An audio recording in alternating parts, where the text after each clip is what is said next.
Bonnie nag-transform bilang Nika at matagal nang alam ni Kuma kung sino ang Sun God Nika. Pag-usapan natin yan sa One Piece Manga Chapter 1101, spoiler na may pamagat na Dear Bonnie. Tara mag-anime tayo. Magsisimula ang chapter na ito sa isang flashback sa loob ng isang flashback. Na-remember daw ni Kuma sa isa sa mga paglalakbay ng Revolutionary Army sa Goa Kingdom. Na-notice niya na kabisado at maraming alam si Dragon sa lugar. Napansin din daw ni Kuma na pumupunta si Dragon sa isang village para obserbahan ang isang bata. Pero pinatigil ni Dragon si Kuma. Bakit daw, sabi ni Kuma? Sagot ni Dragon, ang weakness ng mga parents ay ang kanilang anak. Naiintindihan naman ito ni Kuma at nagpromise na hindi na ito mangungulit tungkol dito. So sa lahat ng Revolutionary Army, that time si Kuma lang ang may idea na may anak si Dragon doon sa Fuchsia Village. And I think alam ni Kuma kung sino ito pero hindi pa niya alam ang pangalan. Sa sinabi naman dito ni Dragon na a child is the parent's weakness, di ba pinalabas ng world government sa news na hinostage ni Luffy si Vegapunk at napapalibutan ito ng mga marine sa Egghead Island? Do you think pupunta si Dragon para tulungan si Luffy?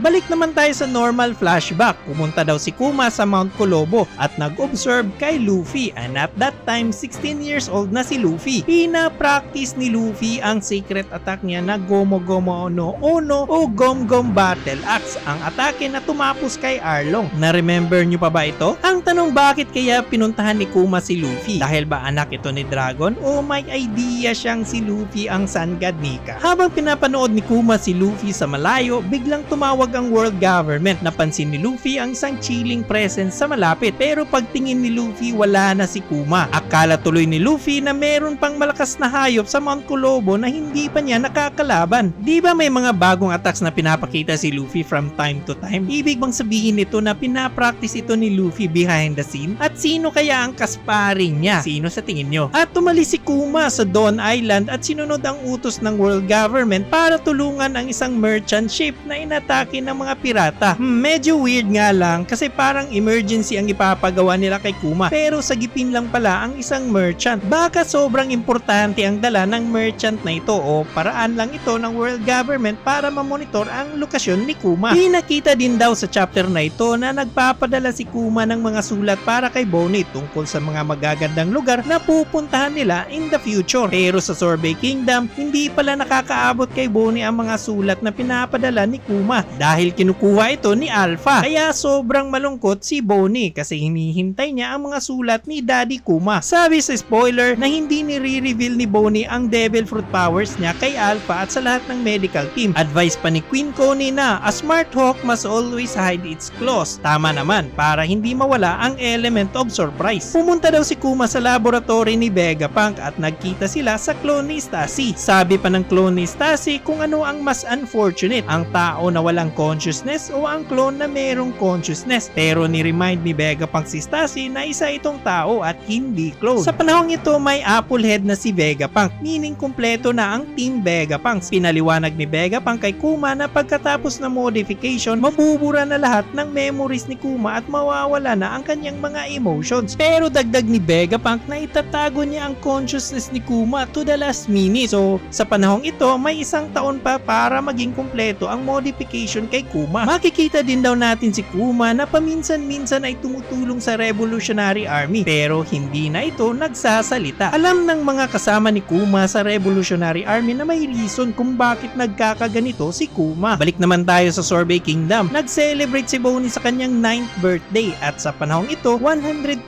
ng magaling si Bonnie. Pero saka na daw siya makakalabas pag 10 years old na siya, sabi ni Alpha, kasi hindi pa tapos ang modification kay Kuma. Sa chapter na ito nalaman ni Queen Connie na si Alpha at ang medical team ay world government agents pala, kaya pinagplanuhan ni Queen Connie kasama ang mga mamamayan ng Sorbet Kingdom ang pagtakas ni Bonnie sa isla, kasama ang pinakamalakas na fisherman ng Sorbet Kingdom na sina Gyogyu, Tutsu at Poteto. Dadalhin nila si Bonnie sa dagat para hanapin si Kuma. Ginawa daw nilang pirate ship ang isang fisherman ship at dinecorate para magmukhang pizza para kay Bonnie. So nagpalit na ng damit si Connie at Bonnie, and for the first time nakalabas si Bonnie. Nalampasan ni Bonnie ang mga gwardya pero na-realize ni Alpha na si Bonnie pala yun. Hinabol daw ni Alpha si Bonnie gamit ang Geppo. Dahil bistado na si Bonnie, nag-transform nag-transform daw ito sa child form niya. At na-remember ni Bonnie yung time na tinanong niya si Daddy Kuma kung ano ang itsura ni Nika. Ang sagot ni Kuma na may katawan itong parang goma. At dahil dito ginamit ni Bonnie ang distortion future technique niya. Yung future na magiging si Nika siya. At dahil dito nag-transform daw si Bonnie na may malaking kamay similar sa Gear 3 ni Luffy. Sinuntok niya si Alpha at nakatakas si Bonnie sa Sorbet Kingdom. At nalaman ito ng world government. Ito ang reason kung bakit tinabol siya ng mga Marines. So yun na nga, naging pirata si Bonnie at naging part ng worst generation kasama ng Straw Hat Pirates. Kaya pala nasabi ni Saint Saturn noong binalita ni Vice Admiral Doberman na nakita nila si Bonnie sa Egghead. Sabi ni Saturn na we no longer have any use for her. By this time, kumpleto na ang modification kay Kuma. Regarding sa distortion future technique ni Bonnie, hindi pa natin alam kung ano talaga ang kakayanan ng technique na ito. Kaya ba niyang i-distort ang reality na sa future magiging Buccaneer ito o maging Sun God Nika? O baka kayang mag-transform ng Devil Fruit niya kung ano ang ini-imagine ni Bonnie? Pero paano kung hindi na imagination at makikita na mismo ni Bonnie kung ano talaga ang itsura ng Gear 5 o Sun God Nika ni Luffy? Kaya kayang gayahin ito ni Bonnie? At kaya din ba niyang gawin Nika lahat ng mahahawakan niya like Straw Hat Nika Pirates? And I think alam ko na ang reason kung bakit iniligtas niya ang Straw Hat Pirates doon sa Sabaody Archipelago. Hindi dahil anak ito ni Dragon, kundi dahil alam niyang si Luffy ay ang Sun God Nika. Ano sa tingin yung mga nakama? Lahat ng yan malalaman natin sa paglabas ng 1101 full chapter. Kaya kung gusto mong ma-update sa next video natin, huwag kalimutang mag-subscribe. Malaking tulong din ang inyong mga likes, comments at shares sa pag-awakening ng channel natin. Hopefully nagustuhan nyo din ang video spoiler na ito. Salamat sa inyong suporta mga nakama. Kita-kits sa next video.